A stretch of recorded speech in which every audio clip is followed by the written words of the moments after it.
بىرۇنى ئاپتورى ھاجى ئەكبەر مۇھەممەدنىياز 5. ئەسەرلىرى ۋە تۈرگە ئايرىلىشى بىرۇنىنىڭ kitoblarini va tadqiqotlarini turga ayırganda hozirgi zamondagi ayrim va o'z oldiga mustaqil bilimlardan tuvandikilarni o'z ichiga oladi. Birinchi, matematika va astronomiya. Biruni astronomiya, matematika va matematikalik coğrafiya qatarlıq münasibətlik fənlərni tədqiq qilish üçün özü yazğan 146 kitabның 95 kitabını məxsus matematika və astronomiyaga əlaqədar məzmunlarga bağışlagan. Onun dini, yani musulman ikənligi astronomiyaga münasibətlik ilmi tədqiqatıga töhfə qoşqan. Çünki namozni to'g'ri ado qilish qiblaning yo'nalishi va bu yo'nalishni hamma yerdan belgilash mumkinchiligini yaxshi bilishni talab qiladi. Hamda bu inchika va to'g'ri astronomiya tadqiqotiga muhtoj. Biruni o'zining asosliq kengaytirilgan astronomiyalik asri Al-Qanun Masudida o'zi muloyiza qilib yakunlab chiqqan sonliq ma'lumotlardan foydalanib, Ptolomeyning quyoshning muqimligi to'g'risidagi farzini rad qilgan. Bu dunyoviy rekord bo'lib qolgan. O, hozir bar bo'lgan nazariyalar ustida tadqiqot elib berib qolmay, yana astronomiya va astronomiyalik orliq o'lchigishning qandoq ishlatilishi kerakligi haqida uzun tahlil va tushuntirish yozdi. Chunki u o'xshamagan qurollarga nurg'un o'xshamagan modellarni sizib chiqqan. Ular soat va astrola, ya'ni astronomiyalik orliq o'lchigich qatorliq bir qism zamonaviy kashfiyotlarning ibtidoiy modeli deb qaraldi. Keyingi yillarda bu kashfiyotlar boshqa olimlar tarafidan texmo mukammallashtirilib tamomlandi. Birunining tutuluş haqidagi sonliq ma'lumotlari keyincha Dantron tarafidan 1749-yili Ay sharining tezlishini aniqlashga ishlatilgan. Uning sonliq ma'lumotlari astronomiyalik tarixiy xotirlarga kirgizilgan bo'lib, hozirmo astronomiyalik bilimlari va geofizikalik bilimlarda izchil ishlatilyotidi. 2. Fizika. Biruni tajriba ilmiy usulini mexanika sunishga töhfə qo'shgan va turaqliq fizika va kinezimologiyadan, ya'ni harakat ilmidan iborat ikki ilmni birlikka keltirgan. Undan boshqa u turaqliq gidrofizika tadqiqotini kinesologiya bilan birlashtirib, yangi ilm gidrodinamika ilmining asosini tikladi. Biruni yana har birisi bilan ishlatishga mos keladigan qurollarning chertyojiga yetkichi bo'lgan izdinish jarayonida tortish kuchidan boshqa zishliqni, ig'irlikni bayqash va hisoblash uchun bir qator vositalarni topdi. Gerçi Biruni kitoblarining hech qaysisida nuqul fizikaga ahamiyat bermagan bo'lsa-mu, lekin fizika tadqiqoti uning nurg'un kitoblarida hozirgacha tarqab saqlanib qolgan. Uningdan boshqa Biruni issiqlik va yo'riqlik to'g'risida bir qator farazlarni qildi. 3. Coğrafiya. Biruni tog'ning egizligini kuzatish orqali yer sharining yadrosini o'lchash usulini tadqiq qilib chiqdi va uni hozirgi Pokistondagi Bendadanxondagi Nandanada qo'llandi. U yer sharini tadqiqot temasi qilgan ilm fanlarga intayin qiziqqan. Chunki uning asri yer sharimizda nurg'un tadqiqotlarni o'z ichiga olgan bo'lib, uning yer sharining diametrini o'lchash usulini bayqaganligi uning bu sohadagi uzun va jafoliq tadqiqotining mevasi va izchil voz kechmay izlanganligining natijasi edi. Biruni o'zining bir kitobida Yevropa bilan Osiyoni ayirib turadigan keng suv rayoni ichida bir yoki bir necha qit'aning borligini faraz qilgan. Bu parazning to'g'riliqi keyincha 2 Amerika qit'asining bayqilishi bilan isbotlangan. Biruni yer sharining diametrini to'g'ri hisoblash va qadimki dunyoning 3 qit'asining, ya'ni Osiyo, Afrika va Yevropa ko'lamiga asosan ashu necha qit'aning mavjudligini yakunlab chiqargan. Texmo hayron qolarliqi Biruni ashu bayqalmagan qit'alarning yer shari quruqligi umumiy ko'lamining 5 dan 2 qismidan eshib ketmaydiganligini aniq o'ttirg'a qo'ya olgan. U yana o'zgacha tortish kuchi prinsipini bayqashdan foydalanib turib, Yevro-Osiyo cho'ng quruqligi materikining paydo bo'lishiga sabab bo'lgan geologiyalik jarayonning cho'qim Osiyo bilan Yevropa o'rtasidagi bepoyon okean, ya'ni Tinch okean va Atlantik okean orasidagi bepoyon suv rayonida boshqa qit'alarni o'ttirg'a chiqarganligini to'g'ri yakunlab chiqqan. Matriklarning laylab yurishi haqidagi nazariyalar Yevropada oradan yana asr o'tgandan keyin kasal karvatida yotgan bir german olimi tarafidan qayta o'ttirg'a qo'yildi. Biruni yana bu bepoyon qit'aning insonlar o'ltiraqlashishga bab keladigan yerlarning ko'p ekanligini tilga olgan. U jug'rofiya bilimidan yakunlab, insonlarning Rossiyadan Hindistongacha va Yevropadan Janubiy Afrikagacha, shimoldan janubga qarab so'zilgan bepoyon jug'rofiyada yashaydiganligi bayqalmagan qit'alarningmi mushundoq janubdan shimolga so'zilgan ekanligini yakunlagan. Bu tarbi kishini rostla hayron qoldirdi. Siz xaritini ichib qarsangizlar, insonlar yashashga mos keladigan 2 Amerika qit'asining shundoq shimol-janub yo'nalishida so'zilib yotganligini, aksicha insonlar yashayolmaydigan Antarktikaning sharq-g'arb yo'nalishida so'zilib yotganligini ko'rsiz. 4. Dorigarlik ilmi va madanchilik, ya'ni metallurgiya. Birunining dorigarlik sohasidagi eng muhim utuqlari meditsinadagi dorigarlik kitobi nomliq universal dori qomusi bo'lib, u bu dorilarning ismining suryancha, gerikcha, afg'oncha, palucha, kurdcha va bir qism hindi, Yevropa tillariga o'xshash har xil o'xshamagan tillardagi ismlarining ma'nodosh so'zlarini to'liq keltirishdan boshqa ayni vaqtda tonilgan barliq dorilarning hamma sifatlarini va foydali ziyonli taraflarini tasvirlagan.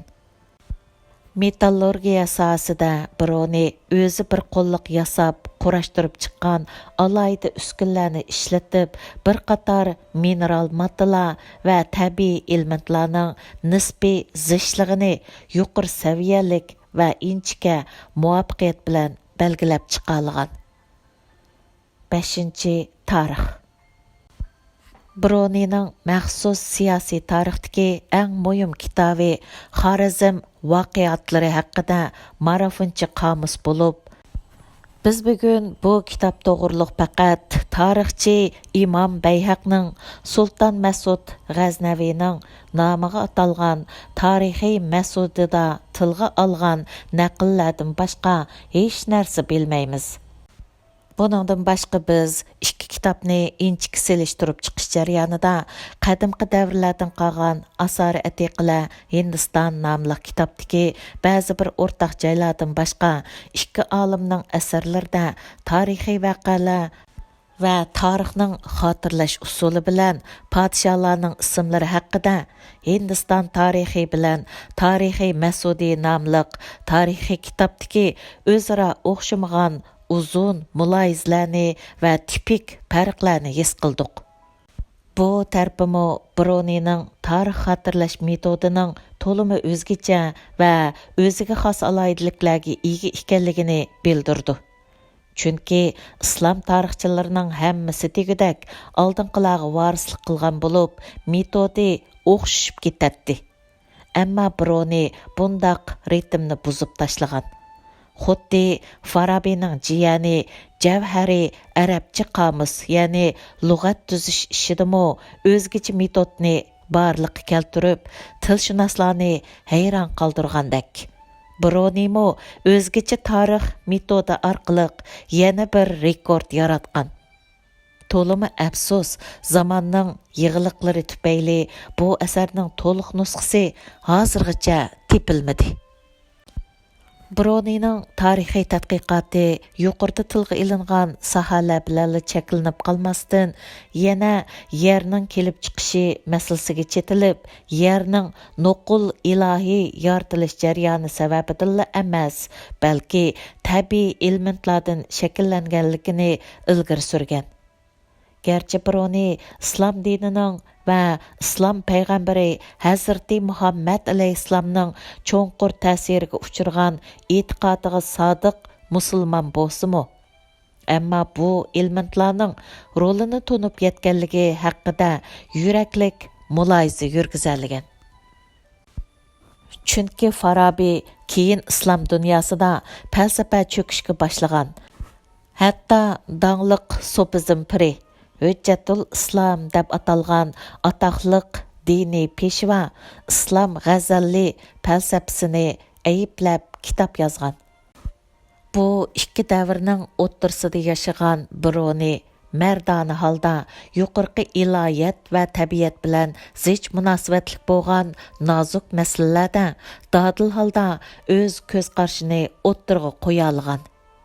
Ayni chog'dagi kishilarning qabul qilish saviyasiga nisbatan bu bir yangilik va mardonlik bo'lib hisoblanadi. 6. Dilla tarixi. Biruni dilla tarixi sohasidagi eng muhim islom tarixi tadqiqotchilari va foydalanuvchilarining piri, manba xarakterlik tayanch kishilarning piri deb qaraladi. U selishtirma dillarni tadqiq qilish sohasidagi boshlamchi bo'lib, Zoroastr dini, Yahudi dini, Hindi, Xristian, Buddist, Islom va boshqa dillarni tadqiq qilgan va o'xshamagan dillarni tarafsiz bir taraf qilib, ularning e'tiqodini rad qilishga urinmay, ularning har birining ideyasi va logikasini tushunishga ko'p kuchigan. Şunlaşqı Biruni İslam tarixida emas, balki dünya tarixida ilim-fan sohasining salohiyatini edi. Ayni chog'da ahli salib qo'shinini mag'lub qilib, ularni Yerusalimda asir olgan sulton Salohiddin hammani qirib tashlashga kuchi yetgan turuqliq ularni apu qilib, yurtiga yo'lga selivitib, Yevropaliklarning nazarida yuqori inovat qozongan edi. Birunimi o'zining to'shaq bilimi va so'z mahoratiga tayanib, yot e'tiqoddagilarni haqorat qilib chetga qoqmagan. Aksicha, haqiqiy akademik va musulmon axloqi bilan odil va insofliq muomala qilgan. Biruni din tadqiqotida barliq madaniyatlarning hammasining inson uqumi va qurilmasi bo'lganligi uchun cho'qim bir-biriga bog'lanishi kerak degan asosiy ideyani qo'llagan. Biruni o'ttirg'a qo'ymoqchi bo'lgan ideya, har bir madaniyatda insonlarning javhari bor. Ashu insonlar bu madaniyatlarni barliqqa keltirdi. Gerçi ular qarmoqqa xeyli yiroq ko'rinsimi, ammo yanala mahayitli yaqin, shakllari yiroq tuqqanlar to'pining o'zaro zanjirsimon davom qilishidan shakllangan deb qaragan. Biruni hindilarni tarbiyalangan to'p va tarbiyasiz guruhiga ayirib, tarbiyalangan guruhini Xudoni insoniyatning tangdoshsiz Rabbi deb taniydigan, undan boshqa mutlaq kuch yo'q deb e'tiqod qiladigan, boshqa simvollik narsalarga cho'qinishdan saqlanadigan kishilar to'pi deb tushuntirdi. Nadan hindilar to'piga kelsak, ular nurg'un muqaddas diniy belgilarga cho'qinadi. Ularda birli yagona Xudoga mutlaq ishonish va ibodat qilish bo'lmaydi deb ko'rsatdi. 7. Adabiyot. Biruni gerçi əmili qo'llanishchan tabiiy fan ilmlariga obdonli qiziqadigan bo'lsa-mu, lekin adabiyotni asos qilgan ijtimoiy fanlargami zo'r to'hfa qo'shgan. U Abu Tammonning she'riy divonini sharhlab chiqqan. She'rlar va yodgorliklardan tanlanma degan qomusga shar'iy yozgan. U yana falsafa haqidagi nurg'un adabiy asarlarning avtori. Мәсәлән, maqolalar va fikrlar, Dilla kitobi nomli asar bilan hindiylarning zihnida saqlanayotgan jug'lanma javharlar nomli salmoqi bor falsafaviy adabiy asarning avtoridir. Birunining asarlarining ko'pinchisi arabcha yozilgan. Gerçi u o'zining nadir asarlaridan dastlabki astronomiya sanoatini tushunish kitobini arabcha va farscha ikki xil yoziqda yozgan bo'lsa-mu, ammo bu hol uning bu ikki tilda pishiq ekanligini ko'rsatib bergan. Boshqa asarlar asosan o'lchamlik arab tilida yozilgan. Biruni o'zining xizmat ko'rsatkuchida 63 yoshga kirgucha, ya'ni qamariya kalendarda 65 yosh. 103 mavzuning tövəndəki o'shki temada tarqıtılğanlığını tilg'a olgan. Astronomiya, matematikalik coğrafiya, matematika, taraflar va astronomiyalik harakatlar, astronomiyalik asboblar, tarix, turga ayrilmagan bo'lak, quyruqliq yulduz, astronomiyalik oldin paraz, hikoya, qissalar va din. Davamı var.